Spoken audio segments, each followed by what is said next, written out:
Periscope's online. Facebook's online. YouTube's online. We are live. Hello, world. It's Jack Heald, the dad you had. It is Friday, January 31st, the last day of January for 2020. Today, we're going to talk about how to interpret your own dreams. But first, as we do every day, let us pause and drink a toast to this present moment.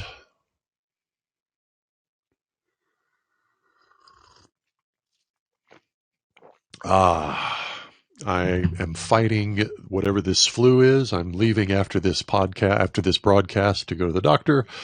That is why today's episode is brought to you by Olba's Wellness Tea. That's what I'm drinking today. All right, let's talk about interpreting dreams. I'm a huge fan of learning to interpret your own dreams. However, many of you may not realize, A, that you can do it, and B, that nobody else is qualified to interpret your dreams for you. So, rule number one about interpretation of dreams, it's up to you to decide what the interpretation is. Why is that? Well, because of rule number two. Dreams are your subconscious communicating to you in your sleep. Your subconscious typically communicates to you in a particular way. This is why it happens in sleep rather during a period of wakefulness. Your subconscious in sleep communicates to you through symbols rather than through language, or at least articulated language.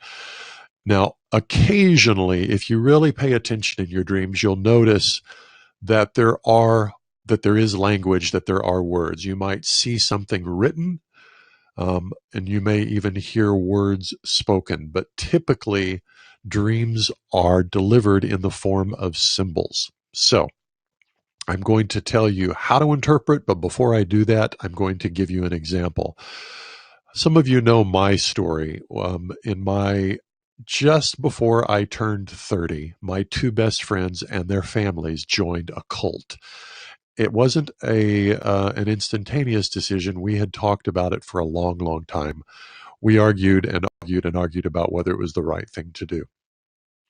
At one point, I had a very vivid dream, and I don't remember all the dream, but the important part for me was this. I was on a roller rink. I remember very clearly wearing a pair of roller skates and skating around and around in this roller rink. The roller rink was, the floor was I remember very clearly both the color and the texture of the floor.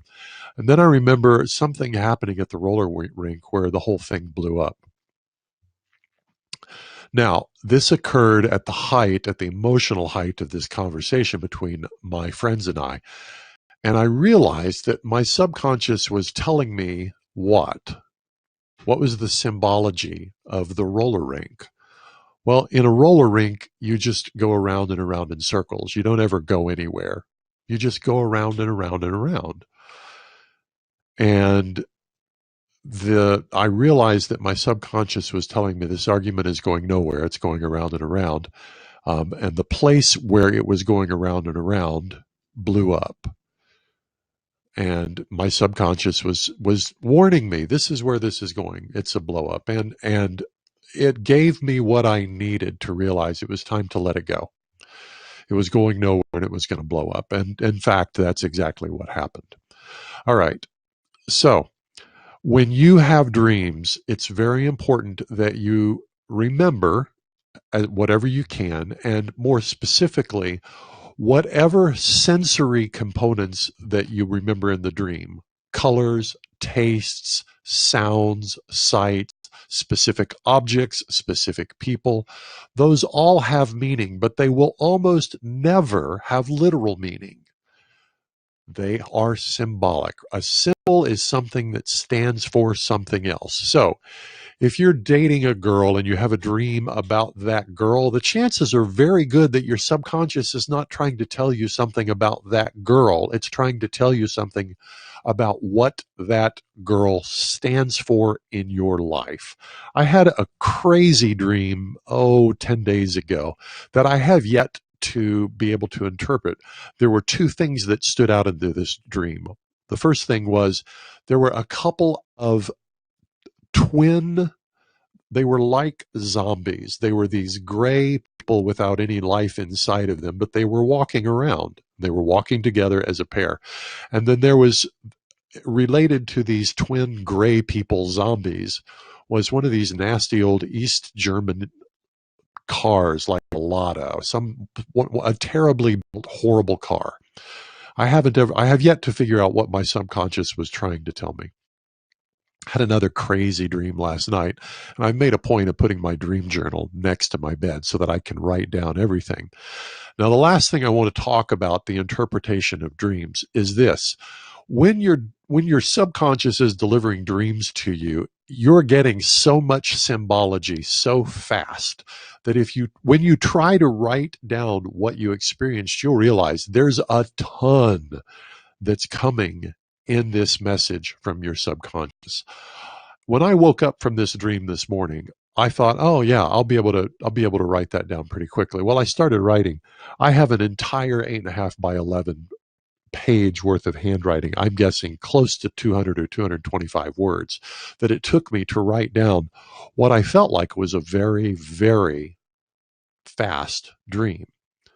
So, what are the rules? Number one, your subconscious delivers to you messages in a form of a symbol, not literally. Number two, nobody but you is able to determine what those symbols mean.